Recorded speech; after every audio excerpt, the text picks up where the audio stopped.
Welcome to another FPL Climber video, the first one actually into the season. So I'm going to talk about how my game week 1 went, thoughts about game week 2, we're going to do anything, and a little bit about Fantasy Football Fest, which was on this weekend just gone.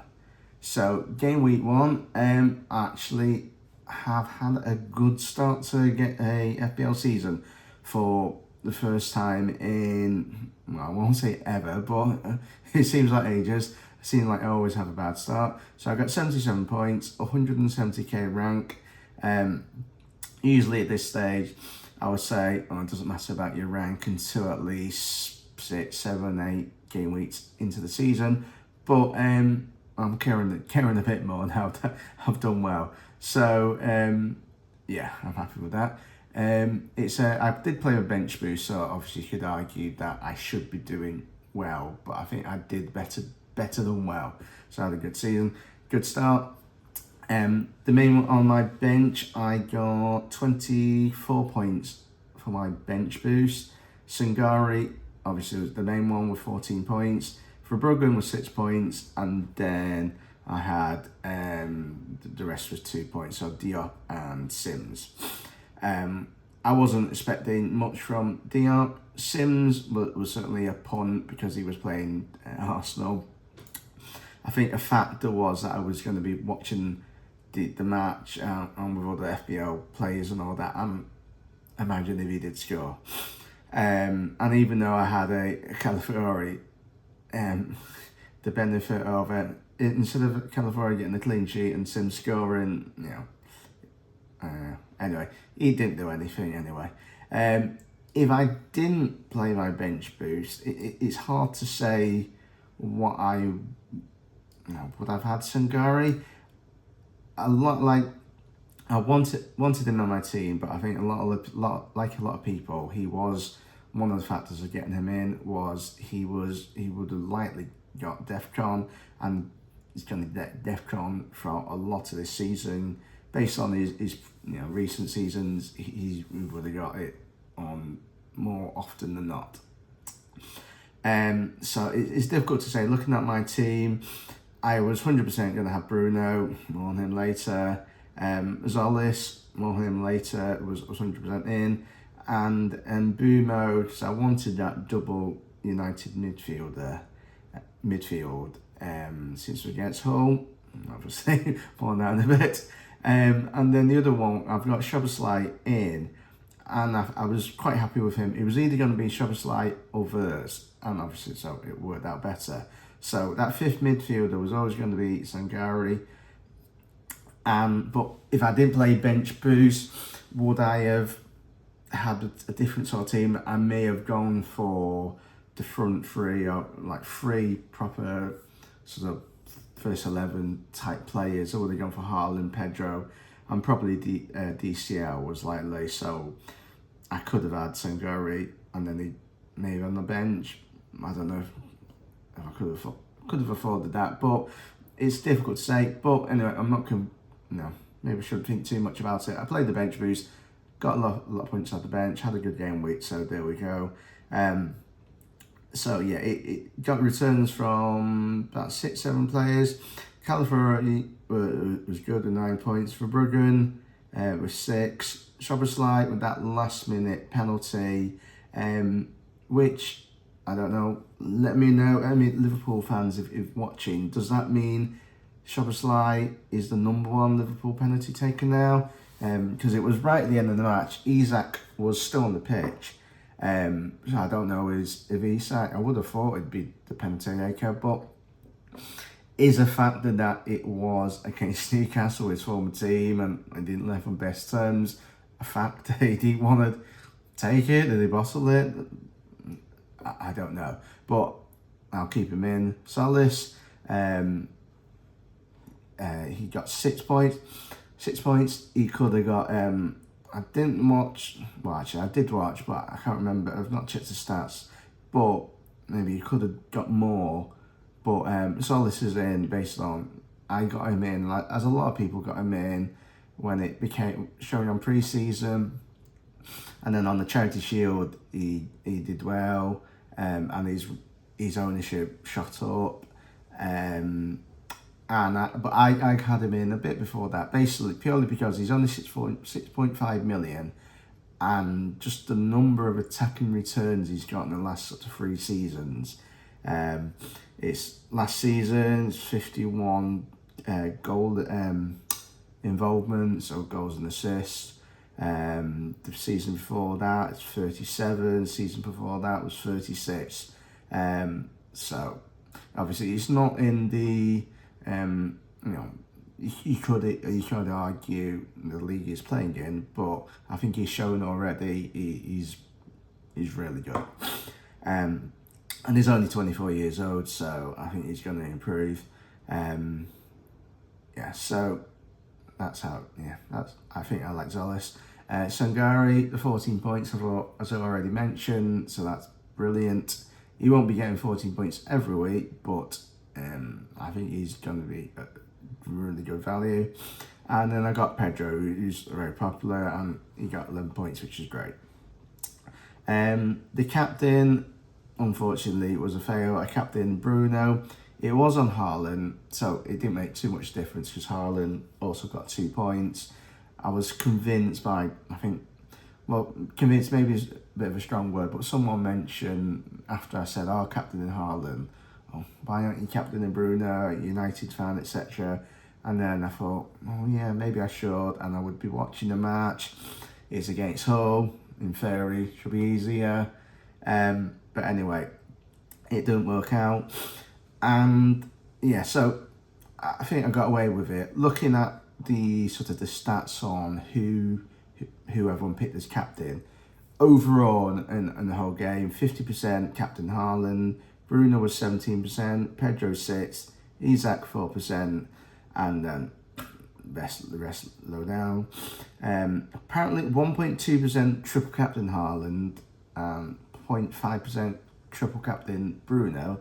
So I'm glad I didn't triple captain anyone. Bruno for a start. So there we go. Looking at sort of the other players I don't have, who I potentially want into my team, because they're good, but also sort of they're the biggest threats to my team because of ownership and so on. And it's the usual big players. This is Raya, Gay, Gvardiol, Odegaard, Saka, Rodgers, and Palmer were the big ones. Out of those, obviously I'd like a number of them, but can't afford them, can't have everyone. I think the main ones is maybe a Chelsea midfielder would be good. Although I've got Pedro, I think looking at how Chelsea played in the first game, it's only the first game, but they're looking good. And I think Chelsea will do well this season because they don't need Xabi Alonso, really good manager. And they don't have, another thing, they don't have Europe, so they won't be playing as many games, more rest, etc. I'm looking at the first game. Palmer was really good. He's obviously the last 2 seasons he's not been as good. So maybe it's only 1 game, but let's see in game week 2, see how he is. Could it be he's back in form? He's back now. He's had the summer off because he didn't go to the World Cup. So maybe he's 100% fit now. He's 100% over any niggly injuries, which seemed to be causing him issues last season. So I'm looking into. I'm not doing anything. Let's go on to actually game week 2. What I'm planning to do. I'm planning to roll a transfer. So on to game week 3, I'll have that extra transfer.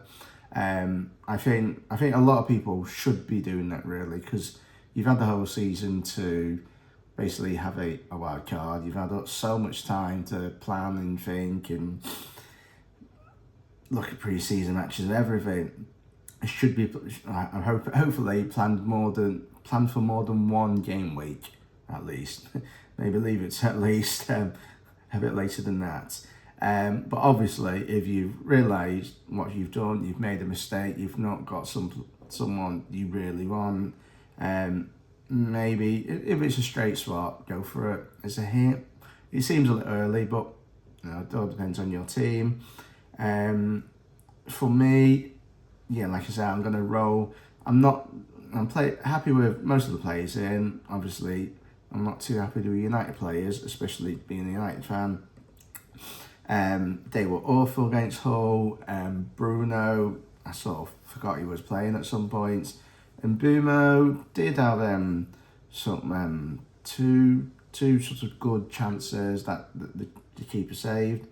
Maguire only got 1 point, and then he didn't have the best game. And for one of the goals we conceded, he was like grabbing onto one of his teammates. So, yeah, but it's only game week 1. Game week 2 is against Ipswich, so I can't be seeing me changing, getting rid of United players now.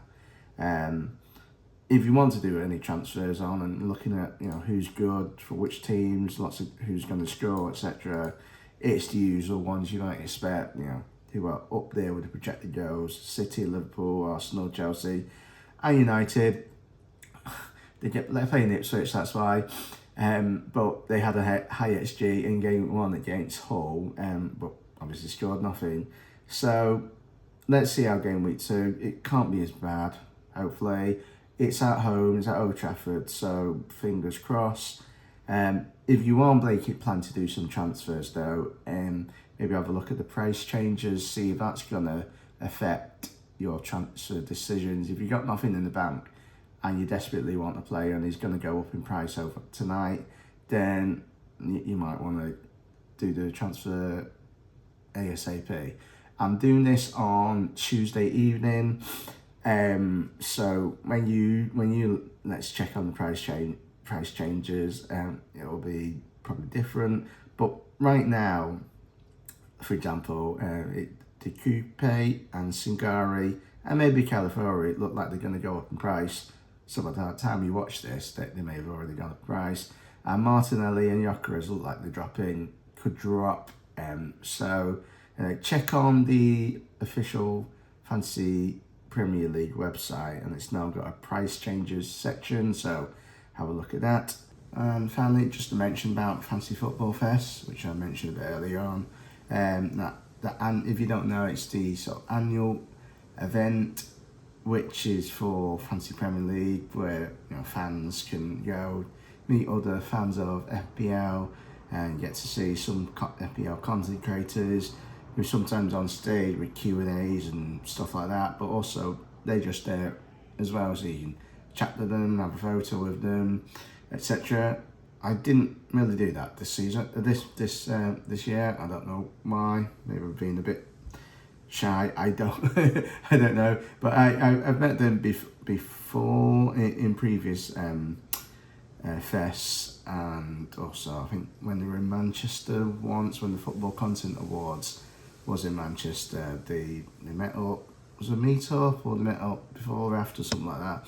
So I think that's when FPL Harry and FPL Raptor and some others were there. But probably I should have chatted some more just to people generally, and also talk about FPL Climber. Maybe get one or two other followers. But this year there was, as well as watching matches, there's 3 matches: Arsenal, Coventry, Hull, United, Spurs, Brentford were on. There's also some team views, Q&As, charity raffles. Dean Ashton was there, a former Premier League footballer who, depending on your age, you may or may not know, he played in sort of the 2000s. Played for Crewe, Norwich City and West Ham United. I mostly can sort of remember him from West Ham United. He played for them for about 3 seasons, from about 2006 to 9. But then he had to retire, unfortunately, very early. I think he was only 26 because of lots of sort of long-term sort of ankle injuries. But he did a Q&A for about 20-25 minutes, talking about his football career and FPL. Because he is an FPL fan, he plays FPL. He did actually even go to Fest last year, just bought a ticket just normally as an FPL fan. But this year he was there sort of as a guest. So that was good. And there was also a UK Fantasy Sport Forum sort of intro about what that is, which is about sort of like the UK fantasy sport industry. And I'll put links into the description of to their website. You can find out more about what they do and so on. But on their website, actually, they do have something where you can fill in answer some questions, fill in the form, find out what type of FPL player you are. So I'll need to do that. So that was good. But as I said, yeah, I was mostly stuck on that's right. I mostly stuck to the FPL family table. That's with Sam and Lee. Obviously, you may or may not know. They were one of my main sort of FPL channels I watch. I think I watched them pretty much from the start when they were doing videos, and then started into streams. But yeah, so I was on that table and got to meet and talk some other FPL family sort of fans. But there was some people I've got to know over the last number of years from their Slack channel, which is all sorts of discussions about FPL and football and other stuff. So, and then some of us have got our own WhatsApp channel, WhatsApp group even. So chatting non-stop about FPL and football. So yeah, I think so. Who was able to attend? And it was Claire, George, Steve, Louise, Fiona, Duncan and Nicole there. So as well as going to the fest, we also on Saturday we went to do bowling at All Star Lane. Played an hour of that, which I worked out just a game. Not done bowling for ages. I managed to win. Some muscle memory maybe from back when I was a kid. I played a number of times. And recently I've been playing on the Wii, on the Nintendo Wii, on Wii Bowling. My nephew really likes it, so I've been playing against him. So that really, maybe that helped. But that was good. I think we were planning to do a little bit of karaoke, but everyone was a bit tired after 2 sort of full days. So another time, hopefully, a bit of karaoke. But anyway, that's it now. So hopefully you had a great game week 1. Good luck with your plan for game week 2. And actually, yeah, if you want to see any photos or videos from Fantasy Football Fest that I took some photos. I will put them on Instagram. I've not put them up yet, but check them out. Have a look at. I'll put links in the description on my Instagram. And other social wise, they might end up on there as well. So on Threads and Blue Square, I'm on. I don't use them tons. Instagram's the main one. And Twitter, I still do have an account on there. I've not used Twitter for a few years now, because of all how it went all a bit toxic and all that, and it probably still is now. Whenever I pop onto it, I still have an account on there because a lot of the FPL content is on there, or the stats, or the content creators. I think are still pretty much all on Twitter. There are some are on Blue Sky and Threads, but I think most of them, if not all of them, are on Twitter. So I still have an account on there. I may end up sort of properly going back on there and sort of trying to avoid all the toxic stuff, since I've got FPL Climbing now, and it's just that'll help more promoting it and just being more active and all that, and get some more followers. But anyway, thanks for watching, and if you could follow me on Instagram and Twitter, and well, if I start that on Threads and so on, And this YouTube account, if you could like, comment, subscribe, that'd be great. Thanks, bye.